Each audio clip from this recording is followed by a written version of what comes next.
Well, hello everybody, this is Mr. G. We're going to start some lessons today on Chapter 8 called Polynomials.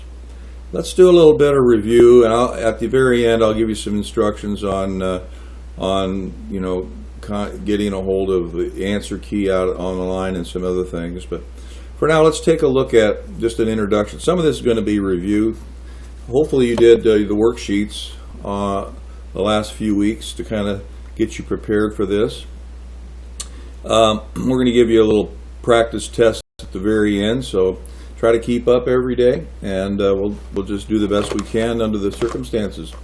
All right, this section is entitled Polynomials, and the word polynomial, if you remember from your Latin and Greek prefix class with Miss Wiz, poly means many, and nomials means names or terms.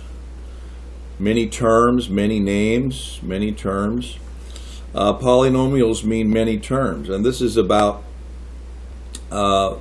working with algebraic terminology. Okay, polynomials. There are several subcategories of polynomials. The one we're going to talk about today is the one called monomials. Of course, mono means one term, and then in the future we're going to be dealing with binomials and also trinomials, and we'll talk about those in the future. And it's kind of a little bit obvious what those are. Mono meaning one, bi two, tri three. But we're going to talk about what's a monomial or not. Monomials are items where there's only a single term, and binomials and trinomials, the terms are more than one. For example, a binomial might be x plus 3. And a trinomial might be 2x squared plus 5x plus 1. 3 terms. Terms are separated by addition and subtraction. So whether it's addition or subtraction, terms are separated by addition and subtraction. Tonight's assignment for the next couple days is actually just monomials, things that don't have addition and subtraction in the problem. So you won't be doing any adding or subtracting on these first couple of assignments. So what are monomials? Well, something like 5, or maybe a, or a squared, or 6a to the third, b to the fifth, something like that. Just numbers, negative numbers, positive numbers, but you'll notice there's no addition and subtraction signs in here. We'll talk about adding together monomials later, and we'll also talk about binomials and trinomials later. But for now, just note that a monomial is a number that has only a single term, one term, no addition and subtraction. Now, it also stands that we need to talk about the fact that this is called a constant when it's just a number. And this, of course, is a variable. And this happens to be a variable exponent combination here, a squared. And this number that's up in front, that's multiplied times the rest of these variables, we call it a coefficient. Coefficient. So you'll hear that term used. It's not a constant. There's a little different. Constants don't have any variables attached to them, but coefficients do. This is a constant, and the 6 here is a coefficient. So we're going to be talking about monomials exclusively for the next couple of days. Let's take a look at working with exponents. Okay. All right. Let's take a look at things that involve exponents. By the way, while I'm thinking about this, working with a video is actually pretty wonderful. Some kids just really like them because you can stop it at any time and rewind it or whatever and see if you can listen to it again. Sometimes just hearing it a second time and doesn't feel like the teacher's flying through the material. So please watch it a second time or stop it. We'll go back and look at it again. All right, you've already been accustomed to talking about exponents a little bit, but we're going to do that just real briefly here. Take a look at 2 to the 5th. This 2 is what we call a base. It's down. And this thing up here called a 5 is what we call an exponent. Also, sometimes it's called a power. We use both terms. Well, what does that mean? Well, that means that this item that's down, the base, gets repeated in multiplication, not addition. In multiplication, the number of times that's listed in the exponent. So 2 to the 5th would have 2 written 5 times, and then you'd multiply that together. Well, let's see, 2 times 2 is 4. Take that answer times 2 is 8, and 8 times 2 is 16, and 16 times 2 is 32. So this is just the basics about exponents, the base and the exponent. Now notice that we can actually string things together, not just numbers, but we can also string together variables that way. First of all, notice that this C does not have an exponent showing, but it's really there. There's a 1 there, and if you don't see a 1, anything there, it's going to be a 1. The number 1 is used exclusively a lot of times in math. We don't see the 1 that's multiplied out front. We don't see the 1 that's an exponent, and we also don't see the 1 that's in the denominator. So there are 1s all over the place that you don't see. In this particular application, we're just concerned about that 1 that's the exponent there. Now, we're going to take on 3 particular properties today to talk about how to deal with these. Let's take a look at the first one. All right, the first property is called the product of powers. It's not that important that you remember the name, but we'll be referring to it, so it might be nice to know what we're talking about when that happens. You'll see stuff like this: a to the 3rd times a to the 4th. Now I'm going to show you the long way to do this. We should never have to do this again. But multiplying these two things together, it's like having a, all multiplied together, and a, all multiplied together. So what do we have here? Well, we've got a total of a to the 7th. Well, rather than writing this all out like this, we're just going to add the exponents. So the product of powers is a shortcut way of saying when the request is to multiply, when the request is to multiply two things with the same base, they both have the same base, what we're going to do is we're going to add the exponents. The reason we do that is just like this is shown here. So this works with a single variable like a, or maybe we'll have several. For example, how about a to the 3rd, b to the 2nd, c to the 4th, times a squared, b, c to the 5th. Well, multiply these two together. Find the ones with the same base, a to the 3rd and a to the 2nd, add those together, would be a to the 5th. The request is b squared times b to the 1, of course. 2 and 1 is 3, this would be b to the 3rd. And c to the 4th times c to the 5th, well, add those exponents, that'd be c to the 9th. So one of the rules that you're going to have to follow in doing this assignment tonight to simplify these is to get it so that variables don't appear more than once, if possible. So in this case, I got to get these two a's and just write them as a single a. So the product of powers is all about when you're requesting multiplication, we add the exponents. Let's take a look at a sheet that should have been sent to you, and we'll see how these rules are all on this sheet. All right, here's a little help study guide that you can use. It should have been given to you in your email and also on Canvas. The one that we just got done dealing with here is number 3. To get rid of repeated variables, when your multiplication is requested, you add the exponents. So this is the one we just dealt with here, 3a. Get rid of repeated variables. I'll be covering all of these in the next 2 days or so. We're not going to hit all of these today. When multiplication is requested, add the exponents. So this is a way that you can simplify monomials. By the way, I've got them listed here in order for a reason. Usually the best order to follow is this order that's here.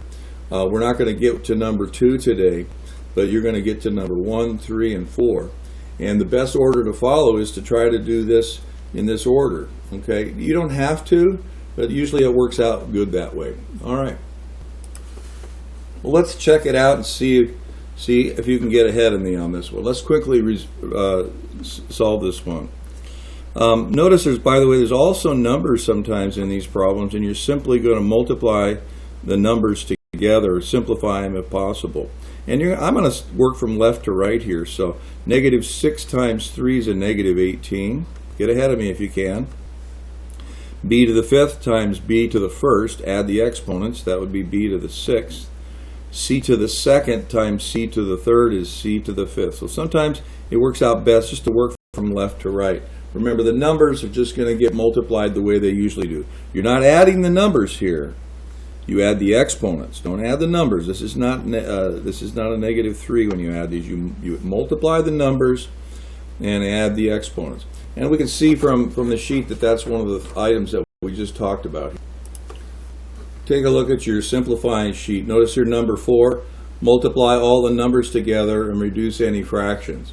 So that's another item you're going to do. Besides getting rid of repeated variables, you're going to multiply all the numbers together just the way we just did. All right, let's take a look at the next property. All right, let's take a look at this next one. This is called a power of a power.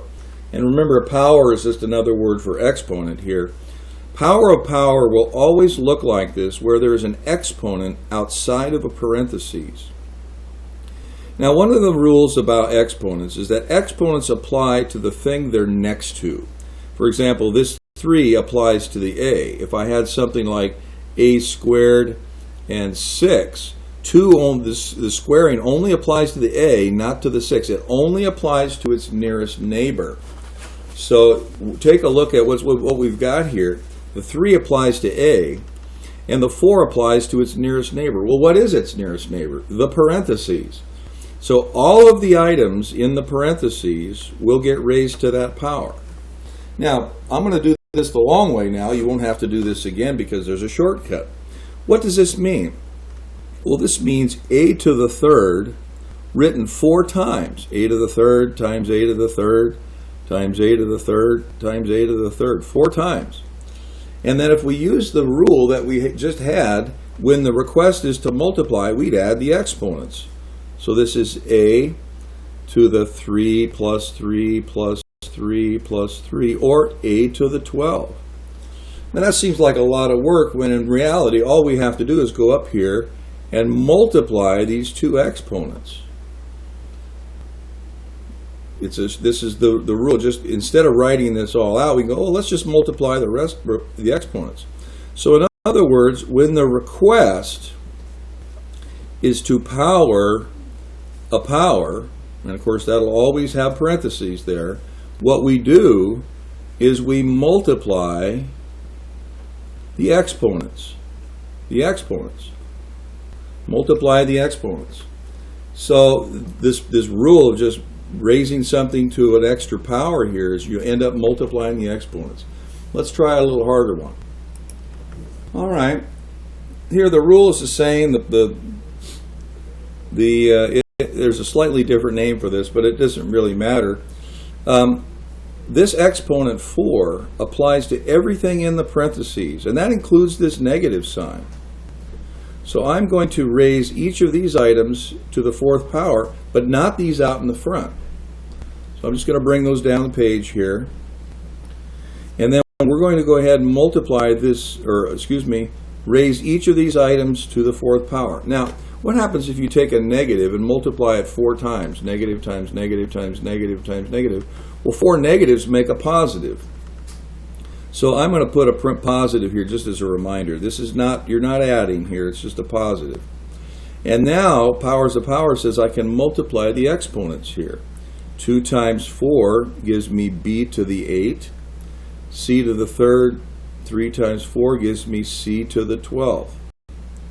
Okay? Now, I don't really need to show that plus sign there, so I'm just going to erase it. But there it is. This is the simplified version of this. And there's nothing else I can do. I can't multiply anything else together here. So remember that exponent applies to every item in this monomial. And we'll talk about what happens if it's a binomial at another time. But right now, you're going to raise everything to the 4th power. Oh, I missed something. Oh, look. 2 to the 4th power. Oh, 2 times 2 times 2 times 2. 4, 8, 6. That's 16. That should be 16. So a negative gives me positive, and 2 times 2 times 2 times 4 is 16. Now notice, we're not multiplying 2 times 4. We're taking the number 2 and raising it to the 4th power. So you're going to deal with your numbers differently than you're going to deal with your exponents. Take a good look at the answer here. How did we get 16? 2 times 2 times 2 times 2. How did I get a positive? Negative times negative times negative times negative gave me a positive. Okay? So that's where we got those numbers. Now this rule is a wonderful rule. It helps us to speed our work up a lot.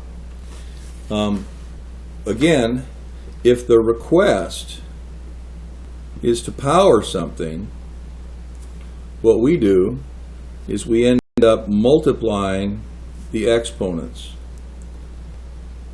If we request something, we're going to power something. If the request is to power, we multiply the exponents. Now numbers are dealt with just the way we always have. Okay, just raise that to the 4th power, but don't multiply the exponent times a number. You multiply exponents together. So these two get multiplied and these two, but not this one. Okay. All right. Let's look at your next rule. Go back and look at this again if you need to. Okay? All right, let's go back to your sheet again here. What we just dealt with was this one up here. To get rid of powers, you multiply the exponents. So if the request is to power a power, you'll multiply the exponents. So far you've covered this one here just now. We've covered 3a. We'll cover 3b another time. And number 4. Those are the rules that you're going to be using tonight. 1, 3a, and 4. And all of those rules are applied. Let's try a little harder problem here. Before we tackle a little harder problem, I want to take a look at this one here. Here we're raising a fraction to a power. Well, what does that mean? It means we're going to multiply this fraction times itself that many times. And of course, if you remember multiplying fractions, you go straight across the top and straight across the bottom. 2 times 2 is 4 times 2 is 8. 3 times 3 is 9. Times 3 is 27. Well, isn't there a faster way to get from here to here? Well, sure there is. What we're going to do is we're just going to cube the top and cube the bottom. Remember, when it's next to a parentheses, a power means raise all of that inside. So we're going to raise the numerator and the denominator. Well, 2 to the 3rd power, 2 times 2 times 2 is 8. And 3 to the 3rd power, 3 times 3 times 3 is 27. We can actually just raise each part of the fraction also to that power. If there was a negative in there, we would have again multiplied that negative. Everything in the parentheses get raised to that particular power. All right, let's look at a harder one now. All right, let's take a look at this one here. You'll notice there's a lot going on here, but I want to point out right away that there's a double set of parentheses over here. This 2 inside only applies to the nearest neighbor on its left, so it applies to everything in these parentheses. And then once you've done that, then you would apply the 3 to everything in this set of brackets. So we're going to go ahead and do this fairly quickly because we know how to do all of these rules. All right, we're going to square everything in here. 1 squared, well, 1 times 1 is 1. 3 squared is 9. 3 times 3 is 9. X to the first. Okay, I don't see a 1 there, but there's a 1 right here, okay? X to the first raised to the second. 1 times 2 is 2. Y to the fourth. Well, y to the fourth squared. Multiply the exponents since the request is to powers. This is y to the 8th. Okay. Over here, I'm going to square the negative. Well, a negative squared is a positive. Not going to write it. 6 squared is 36. And y, there's a 1 right here. 2 times 1 is 2. This is y squared. Now I'm just doing the inside at the moment, and we'll bring that 3 down. All right, we're going to have a big number here to work with here in 1 second, okay? So let's do what's in here. I'm going to just bring that down the page. But 36 cubed. Oh my God. We'll have to go to the calculator probably to do that. You could probably do it at the side if you want to. But 36 cubed. And y to the what? Well, y squared cubed. We'd multiply the exponents. Powers of powers here. That becomes y to the 6th. So let's bring all of this down. 1 over 9 x squared y to the 8th. So you notice we got rid of powers of powers, and that was the first thing on our list of things to do. Get rid of powers by multiplying the exponents. Now, next thing we want to do is to get rid of any repeated variables. Notice that y is repeating. So since I'm multiplying y's together, let's write those as a single y. How many y's is that? Y to the 14th, right? So 1/9 x squared y to the 14 times 36 cubed. So we've taken care of powers right here, check. Now we've taken care of any repeated variables. This was step 1. Taking care of any repeated variables. This was step 3a. And now we've got to take care of all these numbers. I've got this big thing to multiply out, and I've got a fraction I need to include in this as I multiply this out. So if I take 36 and cube it, and then divide that by 9, I should get my next number. I'm going to go ahead and do that with my calculator. All right, here's a calculator. It's a little dark here, but we're going to raise 36 to the 3rd power. Now, what I could do simply is to multiply 36 times 36 times 36, and I'll get an answer here. 46,656. I'll jot that down. 46,656. Some of you may have an exponent key on your calculator. For this calculator, it's this little caret right here. It's a little chevron looking thing. I'm going to use that on this problem and do it again. Okay? You may not have that. If you don't, you'll just have to multiply it out repeatedly. So here we go. 36 chevron. It's the exponent, and I'm going to put in a 3 to the 3rd power, and I end up with the same answer. So if you have an exponent key, you're welcome to use it. If not, you'll just have to multiply it out 3 times. All right, so this brings us back up to date here on what's happening. But I still have one thing to do to clean up this mess. I've got a fraction here that's multiplied times this. Remember, this is over 1, so it's 1 times this over 9 times 1. Or I'm just going to divide 46,656 by 9. So I'm just going to take my calculator and divide it by 9. And I end up with the answer 5184. You'll notice I'm writing that number up in the front. That's what we usually do. We put that coefficient in the front of those variables. And so there's our answer. We've done everything here we needed to. This was step 4, by the way, getting those numbers all cleaned up. So today you're going to use steps 1, 3a, and 4 to simplify these problems. Start with number 1, get rid of powers of powers, raise everything to a certain power, okay? Just a reminder that everything inside the parentheses gets squared. Negative gets squared. Again, this is not 6 times 2, it's 6 raised to the 2nd power. So we multiply the exponents, but we never multiply a base times an exponent. Let's take a look at your assignment for today. All right, tonight's assignment is number 33. Just disregard any assignment numbers that we've used in the past. We're going to start with 33 here, just because that's the way I have it set up. It's in your textbook, page 430. I'd like you to do the odd ones, 3 through 37 odd. Now do the best you can. You're going to end up working with that simplifying monomials sheet that I gave you. Also notice that all the odd answers are in the back of the book.